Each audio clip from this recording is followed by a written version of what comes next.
Muy buenos días. La actualidad jurídica manda y como no podía ser de otra manera, tenemos que hablar de la entrada y registro, distinguiendo entre espacios considerados domicilio u otros lugares privados. En nuestro ordenamiento jurídico hay tres motivos por los que las fuerzas y cuerpos de seguridad del Estado pueden acceder a un espacio privado. Uno es por consentimiento o autorización del titular. Dos, por delito flagrante, es decir, que en ese momento se haya producido, se esté produciendo una actuación delictiva. Y tres, por autorización judicial a través de un auto de entrada y registro. Estos autos van firmados por el juez instructor de la causa, no están, deben de estar motivados, es decir, no valen meras suposiciones o indicios, sino la certeza de que existen pruebas que pueden valer para el procedimiento, deben de ser proporcionales y deben de contener una serie de garantías para evitar que las pruebas que se recaben de esa actuación se consideren nulas.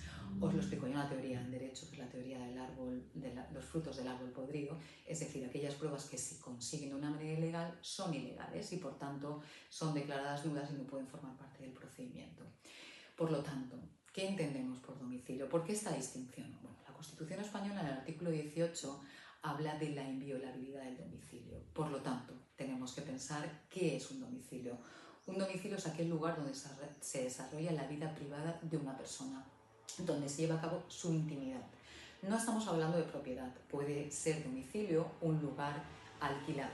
No estamos hablando tampoco de un concepto físico como tal, o no siempre donde nosotros vivimos. Pueden ser también habitaciones privadas, despachos privados dentro de otros lugares, o incluso apartamentos, habitaciones de hotel, es decir, aquellos lugares donde se va a desarrollar la vida íntima de la persona.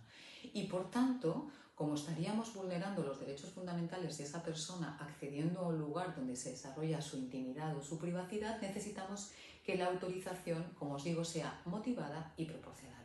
Eso no significa que en aquellos lugares donde no se considera domicilio no se tengan que tener estas prevenciones, sino que pueden ser bastante más flexibles. Las entradas y registros se realizan siempre en presencia de abogado. Se tienen que enumerar las actuaciones que se llevan a cabo y se tienen que transcribir en un acta, y las cuestiones que allí se encuentren, documentos, material, objetos, deben de cumplir la cadena de custodia, porque si no luego podrán ser declarados, como os digo, nulos y por tanto no formarán parte del procedimiento. Creo que no se me olvida nada más importante.